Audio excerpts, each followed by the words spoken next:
Assalamu alaikum, ladies and gents. Welcome to a new episode of the podcast حكايتي حكاية. Our guest today is Ariela Naight, an American currently living and working in Algeria. She is the founder and CEO of the American Institute Algeria, an English language school and cultural exchange center. The center is located in Algiers, and it was founded in 2019, right, Ariela? Yeah, Yes, by Ariela. it was actually founded in 2020, very early 2020. 2020, early 2020. Now, Ariela received the U.S. State Department Fulbright Fellowship to teach English in Algeria from 2018 to 2019. Now, during that period, she taught intercultural communication and listening and speaking classes for university students at ENS Bouzaria in Algiers. At the same time, she delivered many workshops at the U.S. Embassy in Algiers. Ariela, how are you?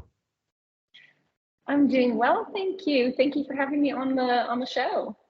Thank you. Thank you so much for accepting my invitation, for doing this, for accepting my invitation to talk on the podcast. So I've always been fascinated by the trials and tribulations of starting a language school. Not really from the administrative and procedural sides, but more from the business and pedagogical perspectives. So, set a mission, set goals, design programs, build a team from scratch, make profits, because of course it's a business. So what has been your experience with founding a language school? Well, it has not been easy. It's interesting. I think many of us who start language schools are or were English teachers. Yeah. And so you come into the business with a set of knowledge, a set of skills, familiarity, but it's a very different skill set to be an administrator of a school. I would say I had a little bit of a false sense of security when I started, because at the time I started, I was running essentially a private tutoring business where I was the teacher and I had 13 students, including 3 different companies. And so I felt like this is the best way to start a business. I already have the clients, I already have the business is already working. I can just wrap it now into my official school. But in reality, I had no experience training other teachers. I had no experience explaining to people the methodology that I used in the classroom and that I wanted to use, which, we've now identified as the communicative method, and we've developed trainings around it, but that was completely new. And then, it is a profit-based business. You need to make sure that you are providing a service that the community actually wants and needs. And that has to happen at every step. So would you say that it has been marked by your experience? I mean, it has been marked by trials and errors? Definitely. Absolutely. I like to call it market testing. So everything that we do, we test it in the market. And I'm continually explaining this to my team. If they say, this class isn't as popular as we thought, I go, good, that's really good information to know. The market doesn't like it.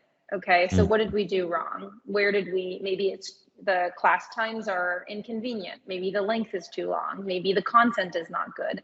That's our job, is to interpret what the market feedback means. But it's not our job to get it perfect every single time. It's natural that you're consistently iterating and changing your product, at least in the beginning, until you really get a good fit and you're providing something people want. Sure. And I have a question for you a bit later on, of course, on the market and how has your opinion and how has your knowledge about the Algerian market in terms of English language teaching changed over the years and your experience. But still in the, founding process, would you say that it is a lonely and isolating experience to found a school, Or would you say that it takes a village to start a language school? Or would you say that it's a bit of both at different times and it has stages? Well, for me, I didn't have a village. I was here as a foreigner. I'd only lived here for a year and a half when I began. So it was extremely lonely. And what was hard is what is very hard for anyone building a business is when you are not your own customer. So I have never been an English language learner. I'm a native speaker. I am also not Algerian. So I have some inherent disadvantages when it comes to understanding how to market, understanding, the culture of, I was shocked, for example, that people would do weekend evening classes. In the US, weekend evenings are for fun and family. Yeah, so exactly. I proposed a lot of classes Friday and Saturday mornings. In Algeria, Friday mornings are for family. That's not a time people do activities. So I had more learning to do than someone who is their own customer or who is closer to their customer. But I will say that it meant the few people, and now I'm happy to say I have more of a village. I've been building one as I go, but the few people who were there in the beginning were so incredibly precious to me because I had so many questions. I really relied on them. So earlier you said you started the business in early 2020. Yes. Now when I think about it, that's a few months before COVID hit. So how was that?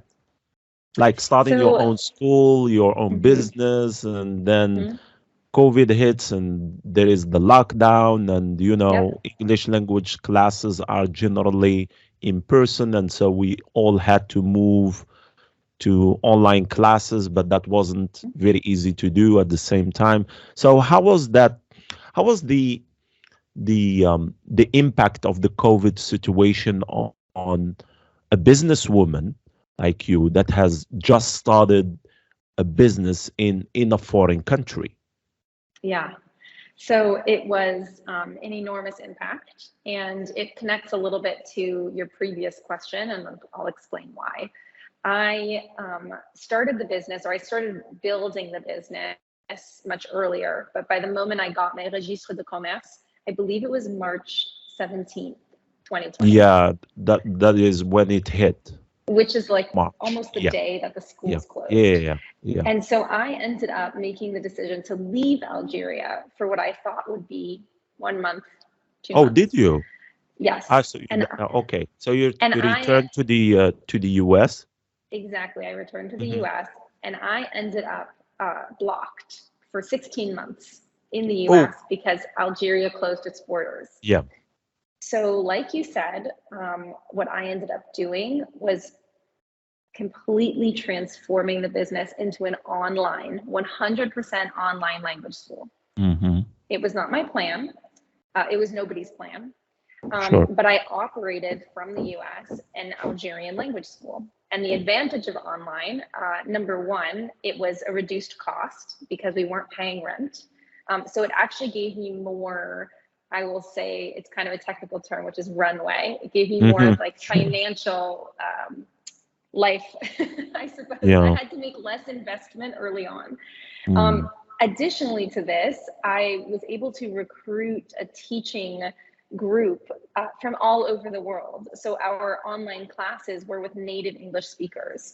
And the students who were still Algerians, for once, were considering the online world because everyone had to. So I saw a huge transformation, whereas pre-COVID, my students would never have considered online.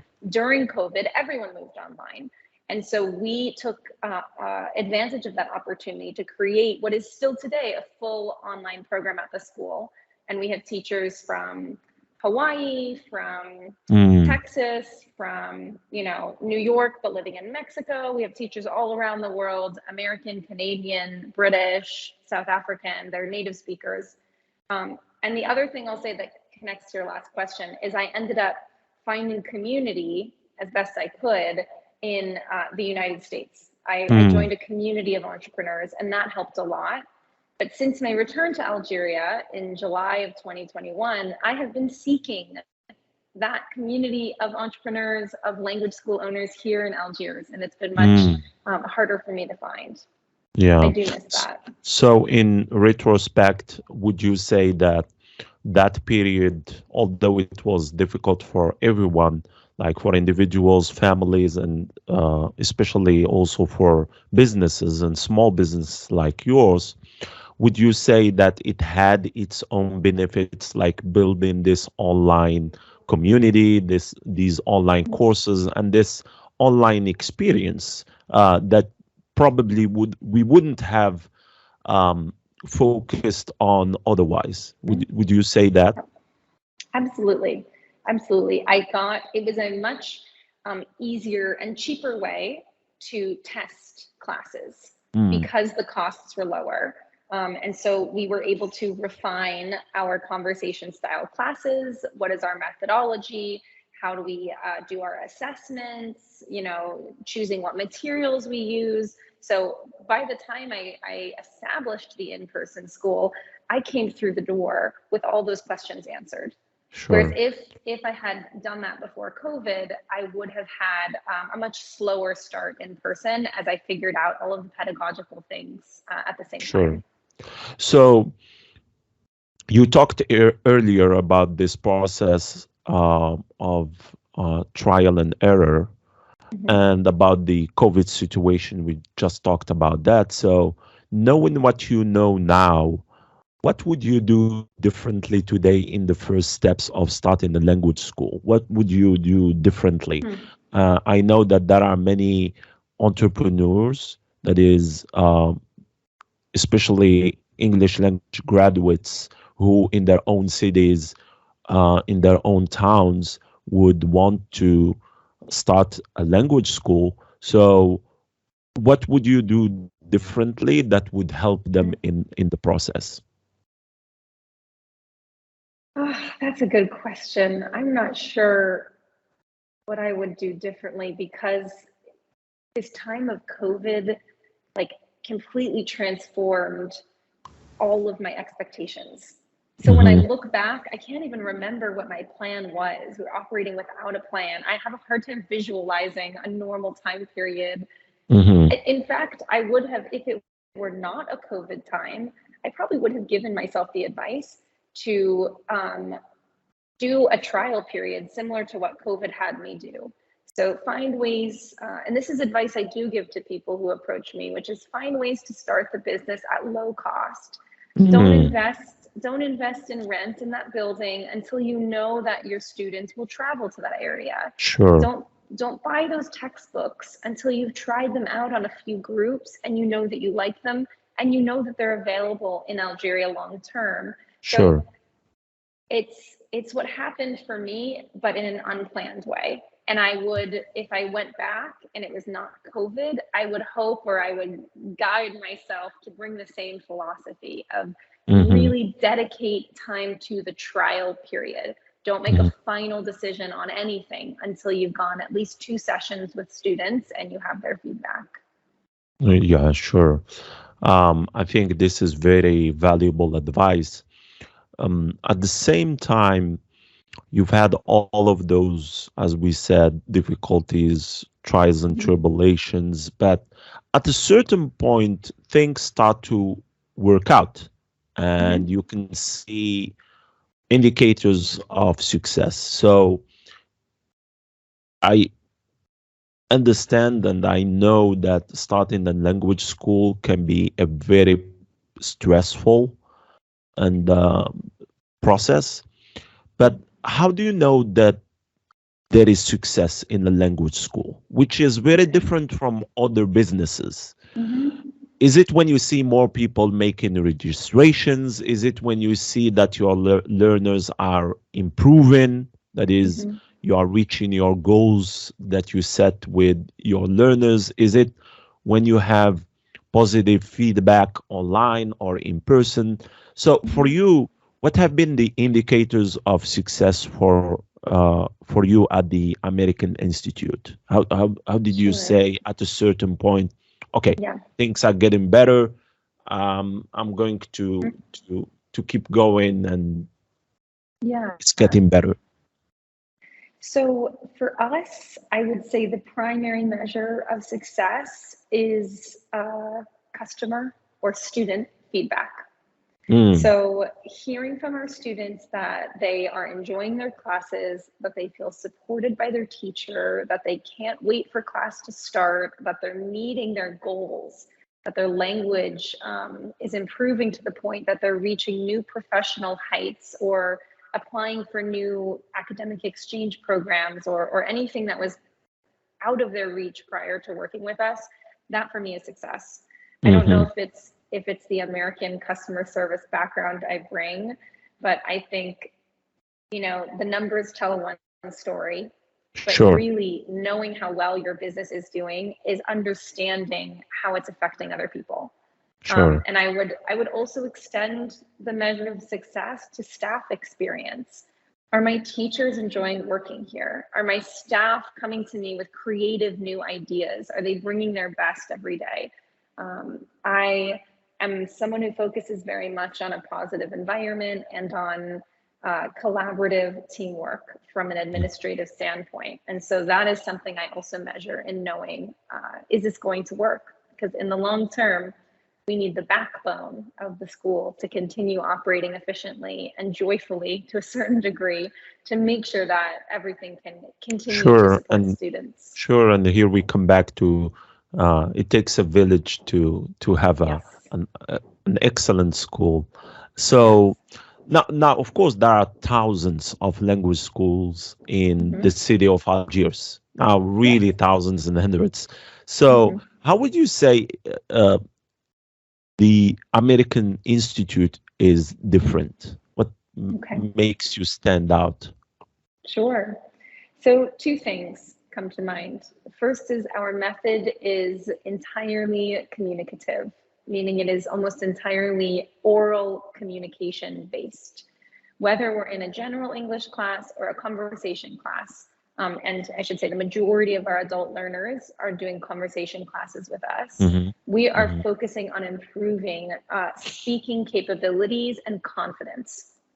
When I taught for my first year, which ended up being like a market research year, I discovered there's a huge lack of attention on speaking and language usage. So we have tons of schools in the area that are doing grammar drills, that are doing, let's complete the textbook, let's do all the exercises. And there was a huge gap in the market when it came to practicing using the language that you have studied.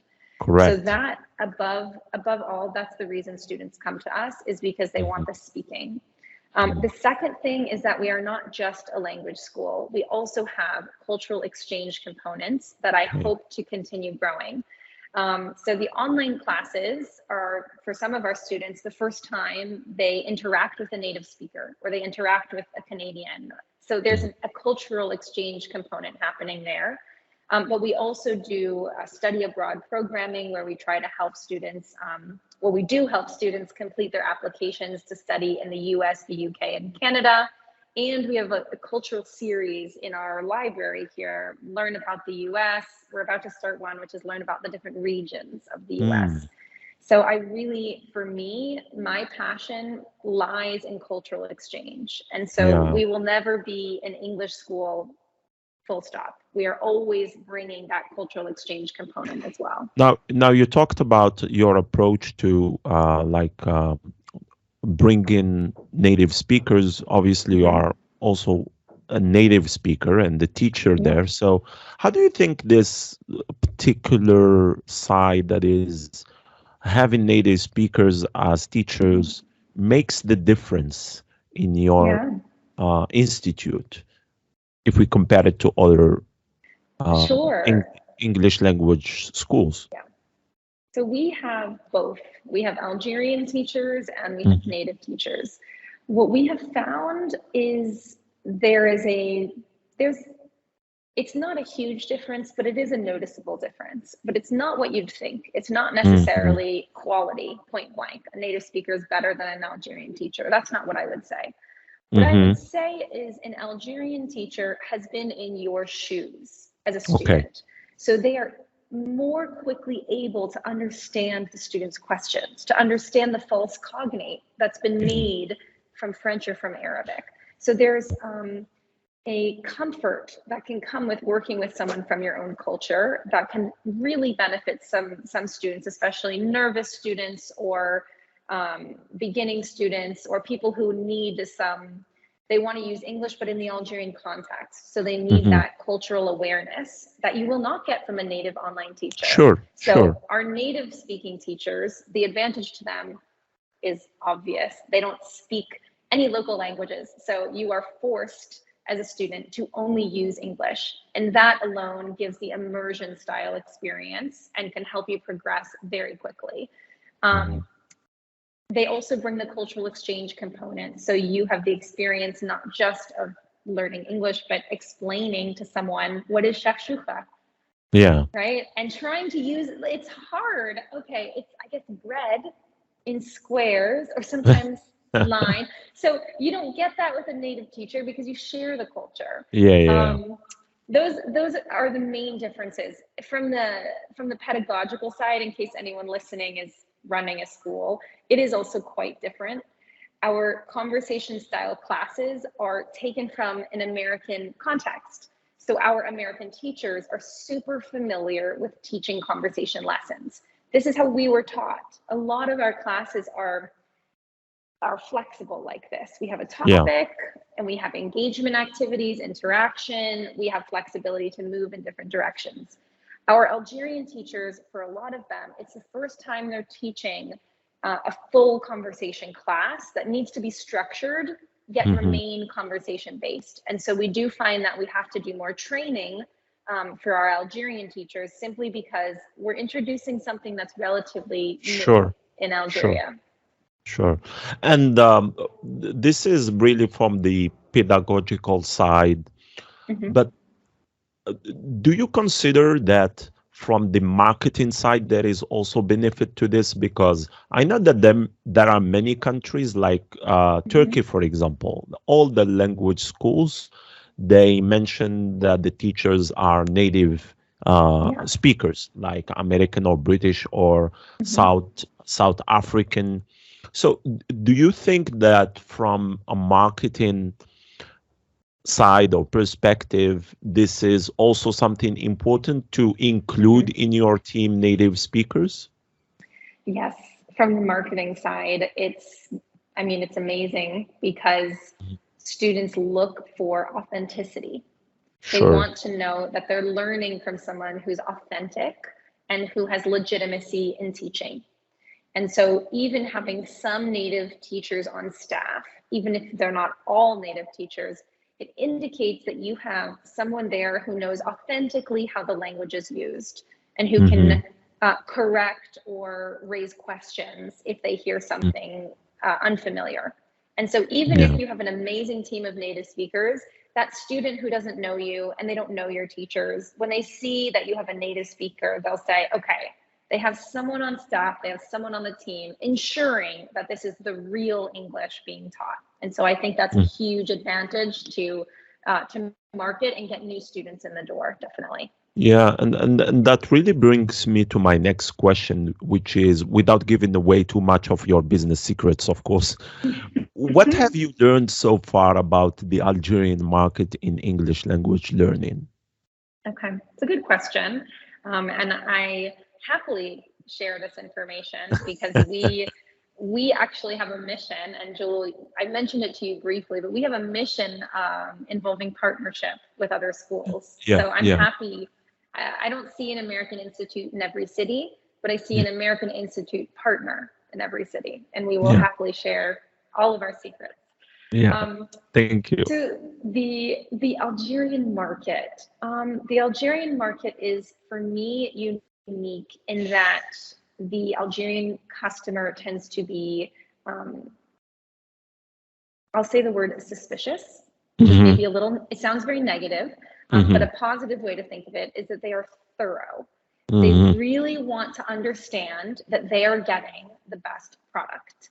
And they will not just take one flyer and sign up for class. They will ask a lot of questions and they will need a lot of reassurance in order to come and join the school.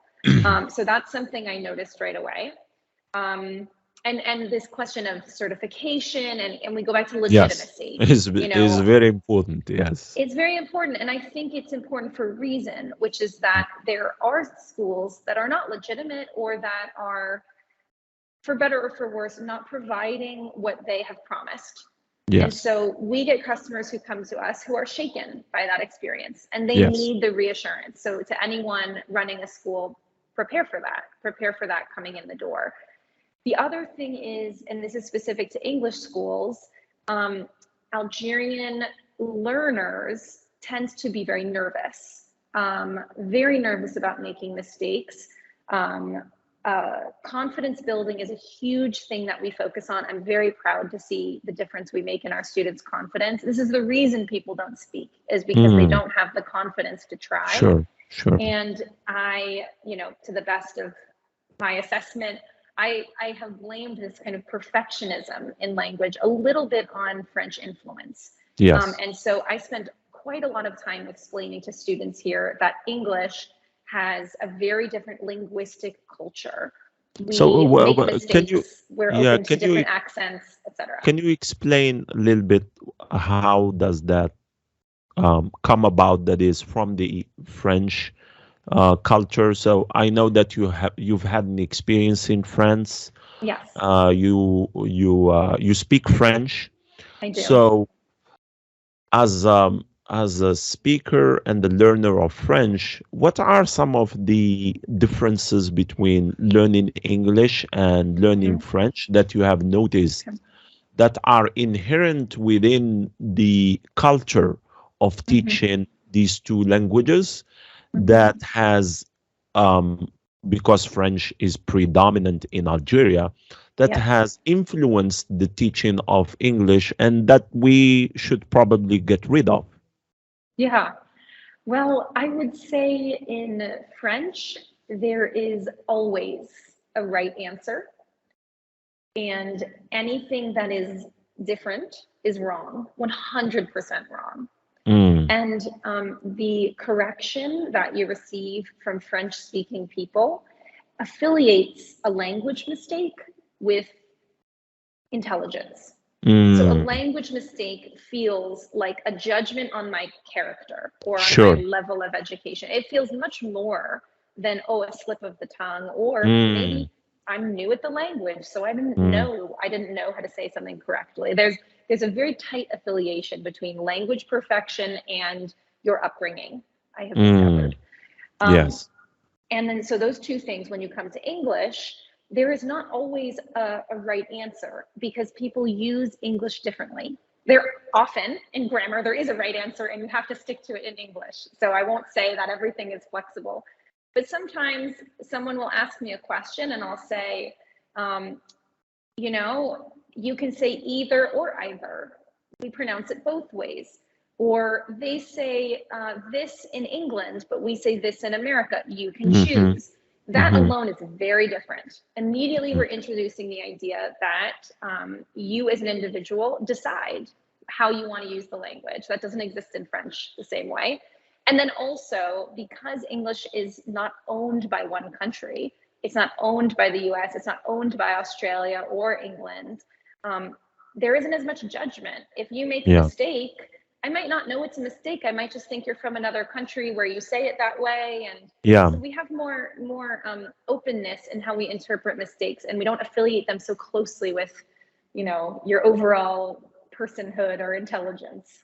And you see that even even if some learners want conversation classes, and they come to the conversation classes, we start like using the language, and then they start to worry about their pronunciation or about their grammatical mistakes. And so they start asking about grammar rules in a conversation or in a speaking class.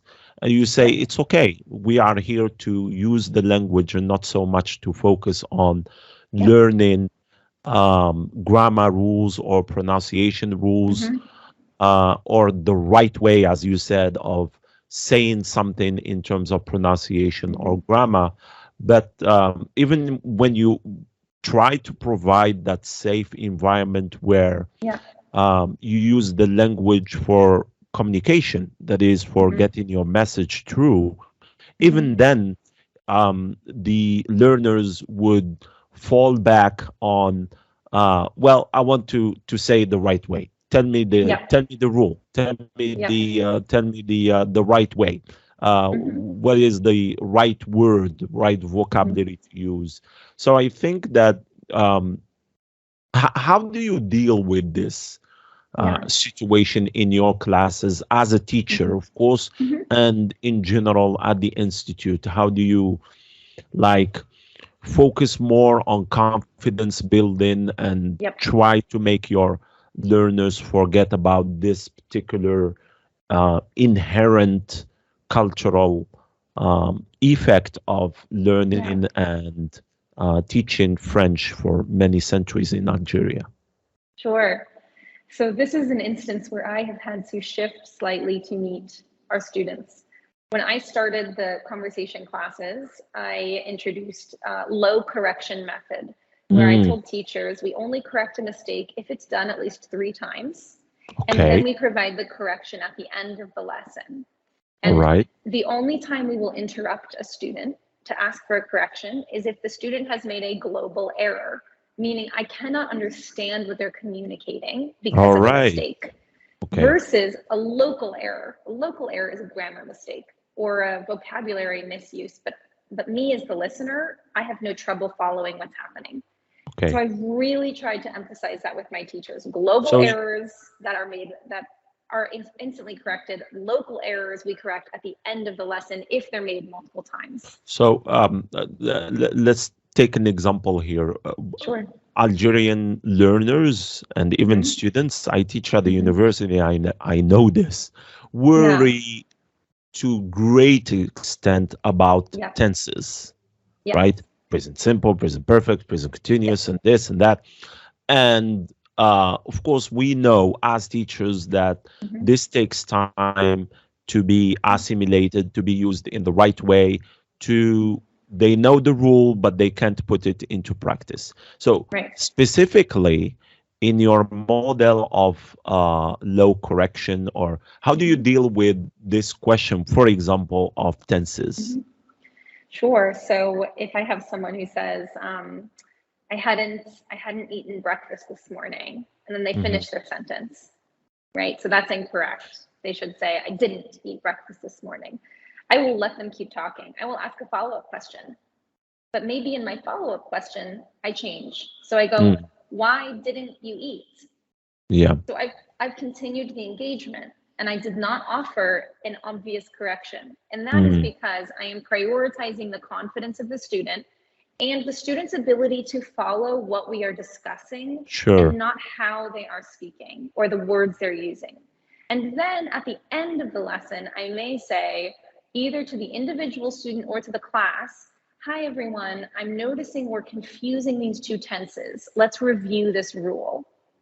Okay. And if I really notice that someone needs a more immediate correction, if I've already done my method where I'm rephrasing it, and at the end of the class I've offered, and we find it again at the next class, I might make a shortcut where I'll say, okay guys, in this class, every time we switch these 2 tenses, I'm going to say something like pomegranate. Okay. So I'm going to try to alleviate stress in doing that correction. I believe very, very strongly in the concept of the affective filter, which is basically says, if you have any stress, frustration, embarrassment, or fatigue, you will not be able to internalize or learn new information as well. And so I prioritize over all else that people are relaxed and having a good time. And I know, because I'm very sensitive, that when I receive a correction, I become stressed, I become embarrassed, I get a little frustrated. And what happens is I almost immediately make 5 more mistakes. Because I'm distracted about the past mistakes. So the correction is not offering me much help in that moment. So as a teacher, I try everything I can to make the correction be given in a way that can be internalized without those negative emotions. Exactly. You don't want it to be counterproductive, right?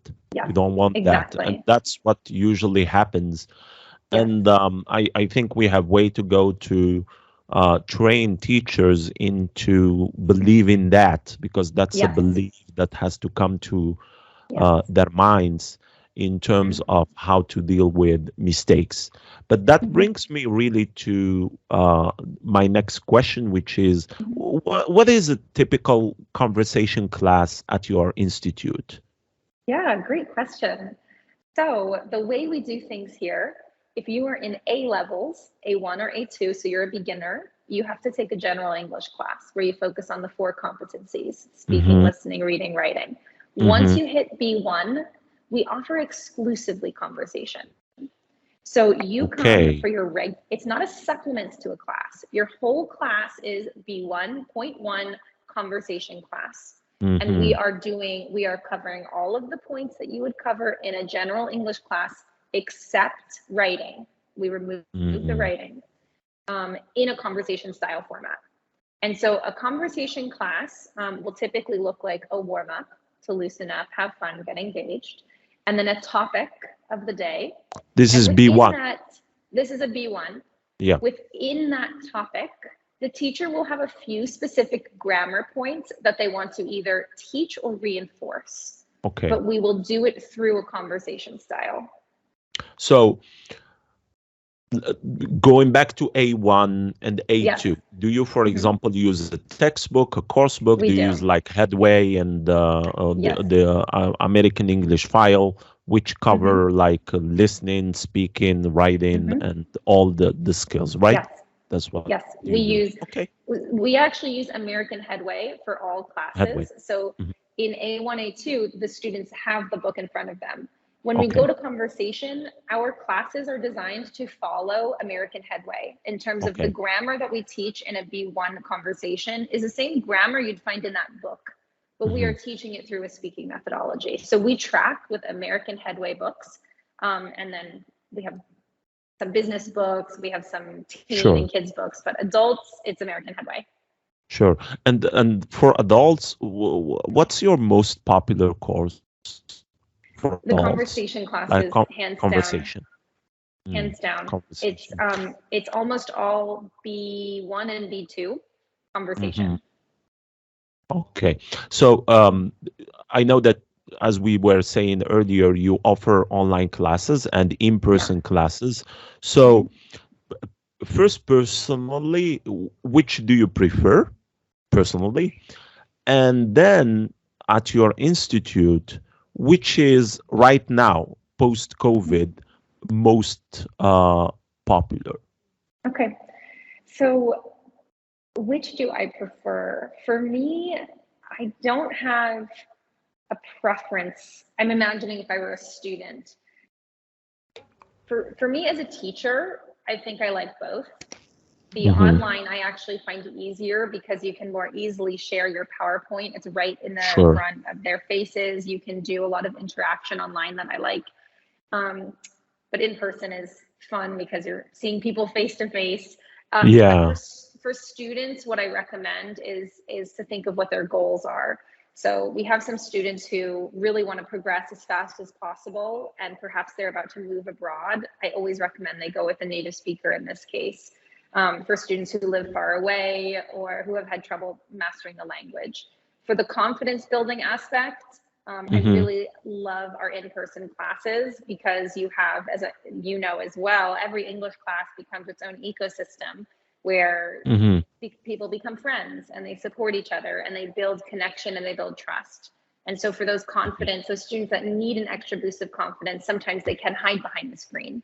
And so for them, I really do recommend in person.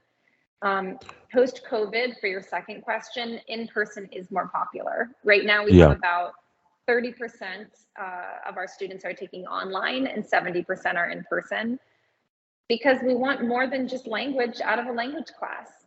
We want to meet people. We want to hang out somewhere. We want to leave our house. It turned out that people were... At the beginning, I thought that online is going to solve everything, and everything is going to be online. But COVID proved that many teachers were dissatisfied with online teaching. and many learners were dissatisfied with online learning. Doesn't mean that it's not good, but it's not the answer to everything, it turned out. Right.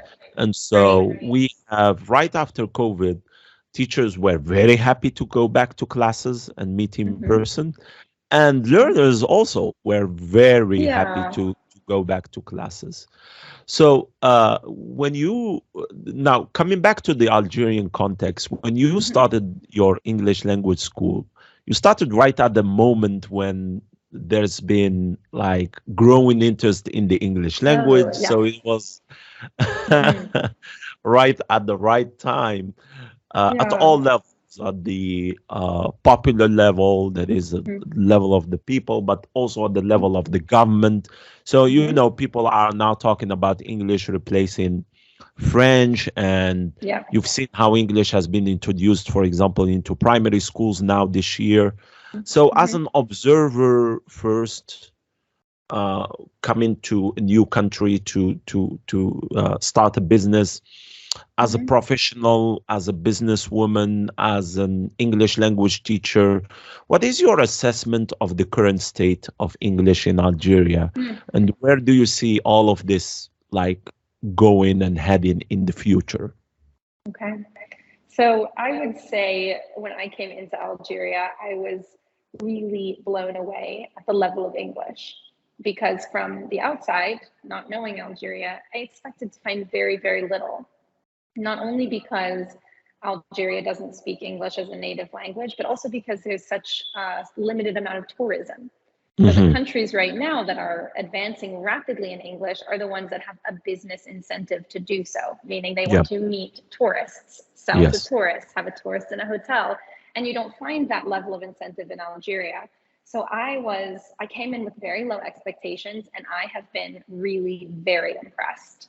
I think Algerians are gifted at languages, and I don't just say that because I'm biased. I think the linguistic base in Algeria of having, you know, Arabic, French, and Amazigh, as well as many other local languages or you know, smaller languages here, it gives Algerians from a very young age, it feels like the brain can just capture language more easily. I truly say this when my learners are stressed about their accents. I go, you know, I've taught learners from Asia, from Russia, from Middle East, from South America. Algerians get the accent the best as a broad statement about a culture, which is always, you know, never a great idea. But truly, the accent difficulties here are so minor compared to other countries and other linguistic bases. So for me, I've only been impressed. I've only been sure that English is the future. I'm only seeing it more and more. My staff that I hire are coming to me fluent in English. I'm not correcting them. We're working our full day in English. I sometimes forget that not all Algerians are already learning English because I'm in my own bubble of the English language world. So for me, I'm 10, 15 years from now, I expect it to grow even further. Especially this is a young country. There's Netflix, there's YouTube, and with these language experts all around, I have no doubt it's going to explode. And I know that your institute offers, and I've seen some videos, offers programs for kids.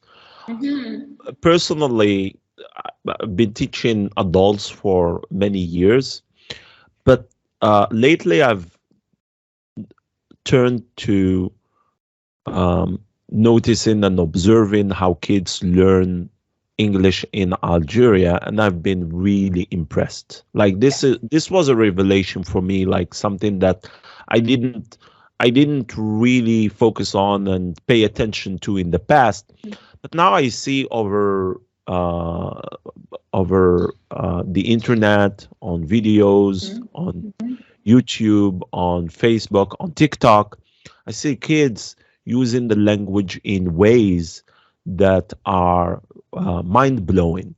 That is, in terms of using the right pronunciation, native-like. So what has been your experience with teaching kids in your institute? Absolutely the same. They're learning extremely quickly. We know, linguistically, the earlier you start learning a language, the faster you will learn it. And if you start to learn it before the age of 12 from a native accent, that you can adopt that accent fully. I just want to emphasize that or maybe do a little plug, that we have online kids classes, and no one thinks kids will learn online. Like, we have 5-year-olds learning with us online, having the time of their lives. Because at that age, yes, at that age, the courses are singing and dancing and hanging out. And we love when they converse with each other. And when two students start to talk to each other about Fortnite, let's go, just do that conversation in English. So we are seeing huge success with our kids programs, online and in person. But when parents come to me and say they're nervous about the new implementation of English in schools, I just remind them, kids learn so fast. Yeah. So what do you think? Just keep their exposure up. They'll be fine. That's a good transition to my next question. What do you think about the implementation of the English language at primary schools? Because this is quite a big step that has been taken by the country, by the ministry, by the educational system in Algeria. So what do you think about that? I think it's an amazing initiative. I think, similar to everyone else, both in the business and just regular parents, we're sort of holding our breath to see how will it be implemented. Even if this first year, the first few years, it takes some time to figure things out. Sure. The exposure to the language at a young age will do amazing things for students. And I think, of course I'm biased. I'm American and I'm an English language teacher and school owner, but I will say that it is just an amazing investment for the country and for the parents and for the kids. They are going to have so many more opportunities available to them. Sure. So in our study abroad counseling program, we help people apply for scholarships. These opportunities only exist if you already speak English. And it's shifting in the whole world. Scholarships in Germany, even some scholarships or master's programs in France are now in English. So China. The doors open for you when you have English. Yes, China too. Turkey. Yeah, Turkey. All of these. Yes, definitely. So now, talking now a little bit about you. So you are currently, of course, an English language teacher and a certified TESOL teacher, but educational background was not in teaching languages, right? So That's right. I think you did Sciences Po in Paris. So how did you become interested in teaching in general and in teaching English? Sure. So I am a traveler. I've loved traveling, languages, everything that has to do with that my whole life. I've studied abroad and lived in India, Spain, and France in my university years. All right. And every time I traveled, I was both a language learner and a language teacher. Sometimes for fun, sometimes for pocket money, but I would consistently turn to teaching English as something that I could do when I traveled. And I was also always learning Hindi. I've tried Hindi, I've tried German, not very far in either of them, a little bit of Spanish, and then of course I have French, and now trying with Derja, which for Americans, this is a lot. Algerians are like, oh, you're on your third language. I'm on my seventh. So for Americans, it's more unusual.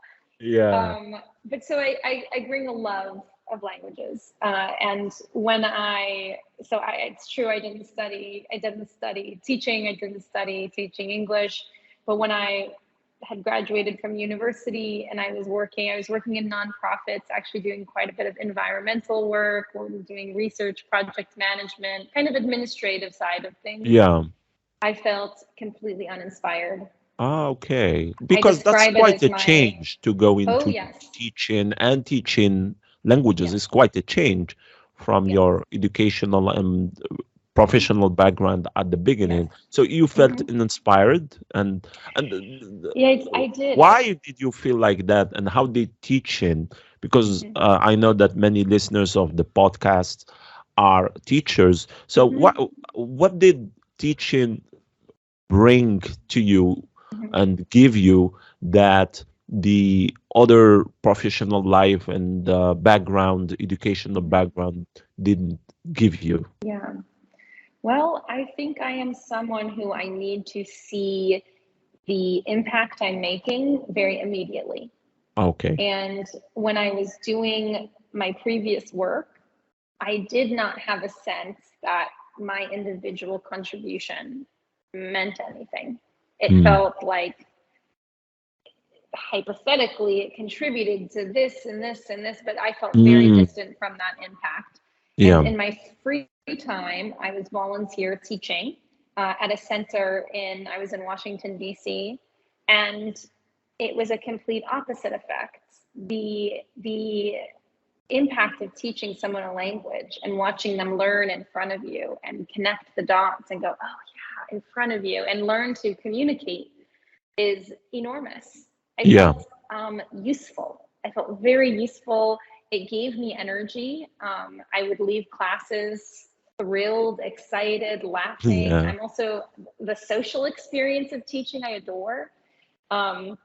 But even now, as I do less and less teaching myself and more administration, I'm still in a teacher role. I'm teaching my staff how to help me run a school. I'm giving trainings, professional development trainings. This is how we conduct ourselves in an office, or these are my expectations, or let me train you on a system I built. That teacher role, no matter what format it's in, really speaks to me. And I'm so much happier doing that than I was doing anything behind a computer.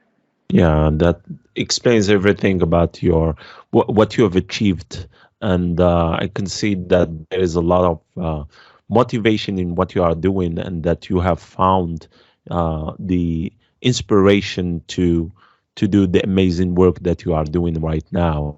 So what I Thank also you. see is that you are TikTok famous. Yes.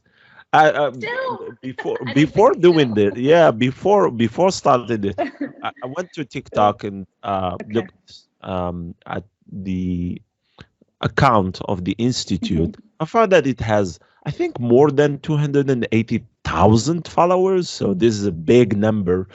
So, so how do you think social media can help a language school grow? Before coming to you as a teacher, but a language school first? Yes, I think it can be very helpful. For us, it was the difference between being new and unknown to being new and known.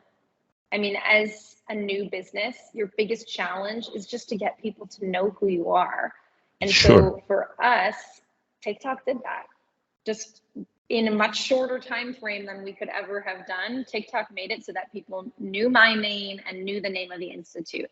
Maybe they weren't students, maybe they weren't living in Algiers, but they already, that awareness was starting to spread, and a certain percentage of that does come back to you in the form of students signing up. Sure. And as a teacher, or for that is, we teachers, we encourage learners and students to go online and try to learn and experience the language online on YouTube, on TikTok, on Facebook, wherever, where we find like the videos that you make authentic language. So how do you think social media has changed you as a teacher, and how do you think it helps the language learning experience? Sure. So when I started getting on social media, I had to ask myself, where can I be valuable? There's a lot of online English teachers on social media putting out a ton of content. Yes. And so what I try to do is create something more targeted to my audience. And for us at the Institute, our goals are always both language and culture. And so we've played around with a couple of different types of content that we'll make, but my advice to other teachers would be, don't try to compete with what is out there. Yeah, find something totally. interesting and slightly different that Your your students would your want to see. your own niche. Exactly. Yes. And so ours has been a mix. We don't put out so much like, this word means this, but we did for a while like a series of learning idioms, which I think maybe we'll bring back. It was a while ago, but the reason I bring up that example is we would do a video of me teaching an idiom in English, and then the next video would be me learning an idiom in Darija. So it would be a learning video, but it would also be so an you are exchange learning video. at the same time. Yeah, no, that's very important to program. me. To me, that is our niche. More than being online English teaching or online, English social media, I want it to be, come to our social media to check out what an American school is doing here. What kinds of things do we do? What kind of jokes are we making with each other? Listen to me try to speak Darija, because the interwebs are full of videos, of English teaching videos. And then on the other side of that, we do produce some free classes that are full classes, and we put those on YouTube. Yeah, but my last question to you is, what, and you have just given an advice to teachers, but my last question is exactly that. What is your advice to young teachers, up-and-coming teachers of English language? So would this be teachers who are starting businesses, or just teachers who are looking? Teachers in general, but teachers in general, but that's a good point. I also wanted to say something so that we go full circle. Say something about teachers who want to start their own business, like local business, like local language school. Sure. So to teachers, I would say look for a school with a methodology that fits your teaching style. Teaching styles are unique, and that is a good thing. But it does mean that every method is not for every teacher. And so look for a place where you can shine. If you are someone who needs a book and enjoys teaching grammar, look for a school that does that. If you're a much more improvisational style, don't go to those schools, because you will get a negative reinforcement for a skill that would be valued somewhere else. So that's what I would say to teachers, is don't forget that there is an individual component to your teaching, which is one of the most valuable things you bring, and find people who appreciate that. What I would say to those starting businesses, gosh, I have a lot of advice for teachers starting businesses. Just sit down with me. I'll give you everything that I did wrong, or that you could do, or that worked. I don't know. But I guess the first thing, it does come full circle, which is test the market. I meet a lot of teachers who make assumptions. They say, I have 3 students who liked this style class, so I'm going to launch 10 classes of that style in this city at this price. And I will ask them, how much is your competition charging? They haven't necessarily done the research. I will say, what kind of feedback are you getting from students? Are they just telling you, hey, I liked it? Or are you asking specific questions? How is the price? How is the lesson? How is the length? How is the style of teaching? Like, I come from a research background. I bring that to my business construction. And I always recommend teachers to do more of that if they're not yet in that mindset. It's a very different skill than teaching, and you need to develop it. Just being a good teacher does not mean that you have the skills to open a successful business, but you can develop them. So perhaps a specific question there before we finish about the price, for example, just for those starting out. Let's say that the language schools at in a town or in a city are offering a set of prices. Should one consider going up or down? So this is like, pricing decisions are very, very important for new businesses, and they connect directly with how you position yourself. You need to decide right away your profit model. Will you have fewer students who pay more money, And therefore, you need to be one of the best or the best in the market. You need to have some element that is better. Maybe you, I don't know, have better equipment. Maybe you have better trained teachers, but you need to be able to explain why the prices are higher and expect fewer students, because you are not going to beat competition on price. So you have to beat on quality. Sure. Or you decide, I'm going to beat on price, meaning I'm going to be cheaper than everyone else. But everyone is at that price because there are operational costs. So if you're going to be cheaper than everyone else, you either need a discounted cost. So if you own the building, for example, then you don't pay rent, so you can afford a cheaper cost, or get ready to do something that's slightly lower quality. For example, having bigger classes. So when people come to you, you can say, listen, we have the best prices in town. And they say, well, how many people are in a classroom? You go, we have 25. You want 8 people in a classroom, you go pay double across the street. Sure. Okay, but owning just one thing, I think it's important to own your place. So if you're expensive, don't pretend you're not expensive, and emphasize quality. If you're cheap, don't pretend you're the best in town. Emphasize your prices. This is my kind of like, be upfront about it. You can't be both the cheapest and the best, in my experience, at least not with my So exactly, in your experience, which of the two business models do you feel more comfortable with, and which you want to sustain? Yes, for us, we are not the most expensive in the market, but we aim to be the 3rd most expensive. Okay. So we are we are a pricier or more expensive offer on the market, and we justify that by having better trained teachers and smaller groups. Sure. For me, teacher compensation is very important. So I also aim to pay my teachers at the 3rd highest or the highest rate in town. And in order to sustain my model, I need to charge the students more as well.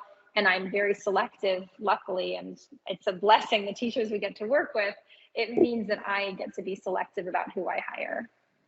But can you talk for a second about paying teachers more, like in comparison to others? Because we always focus on how much the learners have to pay. Seldom do we talk about and discuss teachers' pay. So why is that important? Well, people don't come to work out of the goodness of their heart. Sure. They are coming to meet their own goals. They're coming to sustain their lifestyle. So even if you really get along with someone, you need to show them that you value their work and that value has a price. So for us, we offer a teacher, and I recommend other schools do this. We have what's called a staggered pay. So teachers with more experience are paid more per hour. And then in addition, we pay more for classes with more students. So every teacher has two rates. They have their starting rate based on their years of experience. So if they have 5 years experience, they're paid more than someone with 2 years experience. And then once their class surpasses a certain number of students, they will get a higher hourly rate for that. So what we try to express to our teachers through the pay rate is that we value them and that we value their time. And if teachers come to us after a year of work and say, hey, now my rate should go up, I've been working longer, we increase their rate as well. So they do get increases or raises as they work with us. All right. Well, Ariela, thank you so much for doing this. Be sure that this is going to be very, very useful for many teachers, for many young people who are starting out their businesses, but also for English language learners who want to listen to authentic native speaker discussing things about and issues related to our country, to Algeria. So please tell the listeners where they can find you on LinkedIn, TikTok. They can find us everywhere. We are on, I think, on every platform. AmericanInstitute.us. That's Instagram, that's Facebook, that's LinkedIn, that's TikTok, that's YouTube as well. Just Google American Institute Algeria, and you'll find all the links related to social media and you have an internet site as well where people can register. Your classes start on October 2nd. October 2nd, right? Yeah. So good luck with that. Thank you very much for doing this. This was wonderful. And thank you so much, Jalil. Thank you for having me. Thank you. Thank you so much. Bye, everyone.